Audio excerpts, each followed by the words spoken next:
Shalom, salam dalam kasih Yesus Kristus. Kita berjumpa kembali dalam Klavos Sukacita.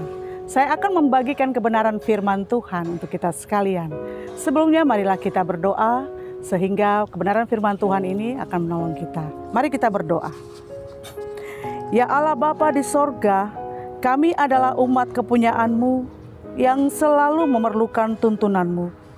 Dalam menjalani kehidupan ini, tuntunlah kami dengan firman-Mu, supaya kami dapat hidup dalam kebenaran-Mu. Terima kasih Bapa, dalam nama Yesus kami berdoa. Amin.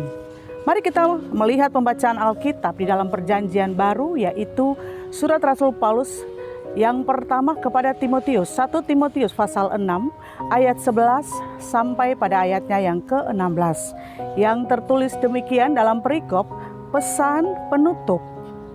Tetapi engkau, hai manusia Allah, jauhilah semuanya itu, kejarlah keadilan, ibadah, kesetiaan, kasih, kesabaran, dan kelembutan.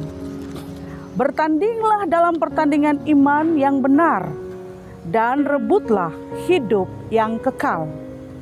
Untuk itulah engkau telah dipanggil dan telah engkau ikrarkan ikrar yang benar di depan banyak saksi, di depan Allah yang memberikan hidup kepada segala sesuatu, dan di hadapan Kristus yang telah mengikrarkan ikrar yang benar itu juga, di muka Pontius Pilatus kuserukan kepadamu.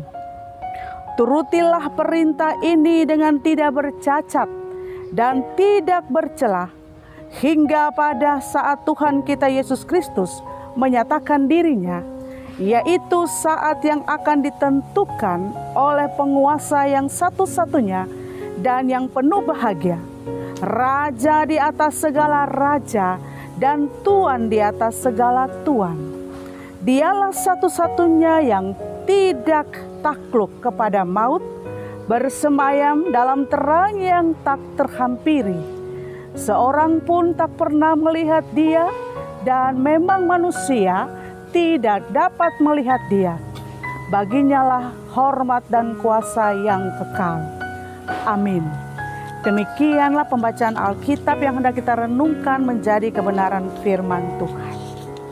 Saudara-saudaraku, Klavos Sukacita di mana saja berada, saya berada di lokasi Sekolah Tinggi Filsafat Teologi Isaac Samuel Kene Jayapura, dan terlihat bahwa cukup indah, banyak pohon-pohon. Dan terlihat kampus ini dikenal juga dengan kampus yang hijau karena begitu kebaikan-kebaikan Tuhan yang dialami. Kita terus mengalami kebaikan Tuhan dan tidak pernah berhenti dalam hidup ini. Kebenaran firman Tuhan yang hendak saya bagikan menjadi renungan untuk kita pada saat ini dalam tema bertandinglah dan rebutlah hidup yang kekal. Saudara-saudara, pertandingan adalah pertarungan tenaga yang dilakukan baik secara pribadi, yaitu dua orang, ataupun juga dalam tim atau dalam regu. Realitanya bahwa menunjukkan dalam suatu pertandingan tentu saja ada yang menang dan ada yang kalah. Tidak akan ada dua-duanya menang. Sejatinya bahwa dalam pertandingan hanya ada satu pemenang yang disebut juara. Untuk menjadi juara, tentu melalui proses latihan yang terjadwalkan dengan baik dan dilakukan dengan kesungguhan hati, ada kerajinan, ketekunan, dan juga tentu membutuhkan kerja keras.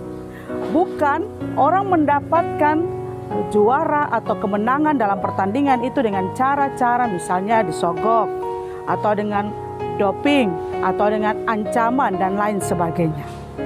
Seperti yang terjadi, kita semua merasa bangga di dalam kita melihat ganda putri bulu tangkis Indonesia, yaitu Gesia dan Apriani, yang mengukir prestasi di Olimpiade Tokyo pada 2020. Mereka dua telah merebut medali emas karena perjuangan dan kerja keras.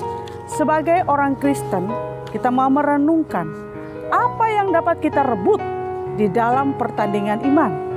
Kekayaankah? Jabatankah? Kehormatankah? Tentu saja tidak.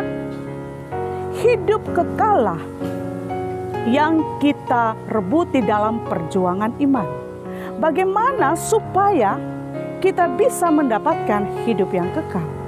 Mari kita melihat kebenaran firman Tuhan di dalam ayat yang 11 yang tertulis demikian, tetapi engkau hai manusia Allah, jauhilah semua itu, kejarlah keadilan, ibadah, kesetiaan, kasih, kesabaran, dan kelembutan.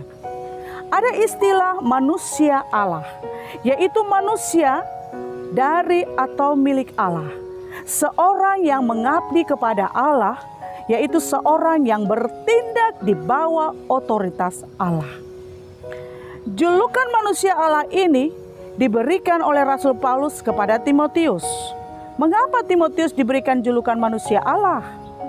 Bukan karena ia memiliki kekuatan dan kuasa seperti Allah, tetapi untuk menunjukkan bahwa ia adalah seorang abdi Allah atau manusia milik Allah. Sebagai manusia milik Allah, Timotius tidak lepas dari tanggung jawabnya sebagai hamba Allah yang harus taat pada otoritas Allah. Sebagai manusia Allah, Timotius tidak boleh melalaikan tugas dan tanggung jawabnya. Dan dia harus menunjukkan jati dirinya sebagai pejuang yang setia dalam memperjuangkan imannya.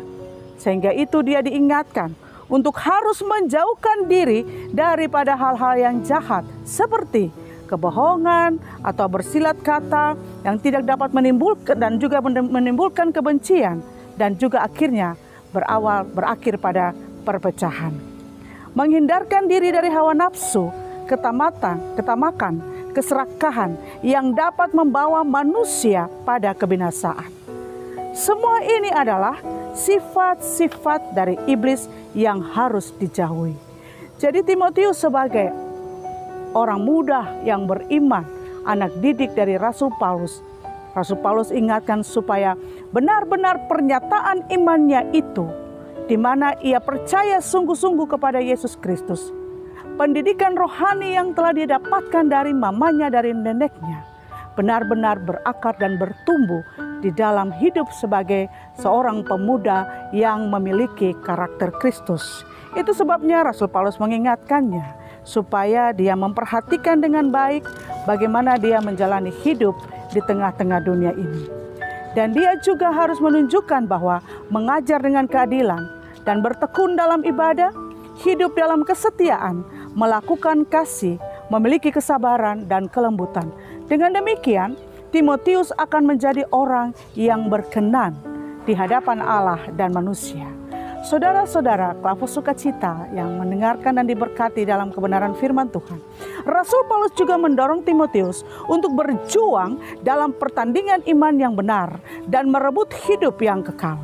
Dalam perjuangan itu akan ada banyak tantangan, banyak godaan. Dia berhadapan dengan pengajar-pengajar sesat, banyak pertentangan yang dihadapi. Tetapi Timotius terutama di dalam melawan juga ketidakbenaran. Timotius diingatkan bahwa apa yang telah ia ikrarkan, yang telah dia ucapkan di depan banyak saksi, bahwa dia adalah hamba Allah, akan meneguhkan dan menguatkan perjuangannya. Saudara-saudara, Klafos Sukacita, saudaraku, di mana kita melihat seperti Timotius dikatakan bahwa manusia Allah atau a man of God.